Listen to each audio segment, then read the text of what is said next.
ఇరాన్లో కొనసాగుతున్న ఉద్రిక్తతల నేపథ్యంలో అక్కడి భారతీయులు సేఫ్గా స్వదేశానికి చేరుకున్నారు. అర్ధరాత్రి ఇరాన్ నుంచి ఢిల్లీ ఇందిరాగాంధీ విమానాశ్రయానికి ఫ్లైట్ చేరుకుంది. ఇరాన్లో అక్కడ ప్రభుత్వానికి వ్యతిరేకంగా కొద్ది రోజులుగా హింస కొనసాగుతుంది. దీంతో ఇరాన్లో భారతీయులకు కేంద్రం అడ్వైజరీ జారీ చేసింది. ఇరాన్కు ప్రయాణాలు చేయవద్దని సూచించింది. ఢిల్లీకి చేరుకున్న వారిలో విద్యార్థులు, టూరిస్టులు, వ్యాపారవేత్తలు ఉన్నారు. వారంతా తమ కుటుంబ సభ్యులను చూసి ఒక్కసారిగా భావోద్వేగానికి గురయ్యారు. ఇరాన్లో రియాల్ కరెన్సీ విలువ గణనీయంగా పడిపోవడంతో ప్రారంభమైన నిరసనలు త్వరలోనే దేశవ్యాప్తంగా వ్యాపించాయి. ఇవి ఆర్థిక సంక్షోభం నుంచి ప్రభుత్వ వ్యతిరేక ఉద్యమంగా మారాయి. ప్రభుత్వం ఈ ఆందోళనలను అణచివేస్తూ ఉండగా అనేక మంది మృతి చెందారు.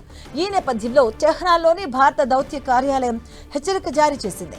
వీలైనంత త్వరగా అక్కడ ఉన్న భారతీయులు ఇరాన్ను వదిలి రావాలంటూ సూచించింది. దీంతో అక్కడున్న వారు స్వదేశానికి చేరుకుంటున్నారు. ఇరాన్ నుంచి తిరిగి వచ్చిన వారు అక్కడి పరిస్థితుల గురించి వివరించారు. ఇరాన్లో పరిస్థితులు దారుణంగా ఉన్నాయన్నారు. తాము భారత్కు వచ్చేలా కేంద్ర ప్రభుత్వం, ఎంబసీ చాలా సహకరించిందని చెప్పారు. మోదీజీ ఉంటే అన్నీ సాధ్యమే అంటూ చెప్పారు. ప్రస్తుతం ఇరాన్లో సుమారుగా 10,000 మంది భారతీయులు ఉన్నట్లుగా అంచనా. తిరిగి వచ్చిన వారు కుటుంబ సభ్యులతో ఆనందంగా కలిసిపోయారు. ప్రభుత్వ సహకారానికి కృతజ్ఞతలు తెలిపారు.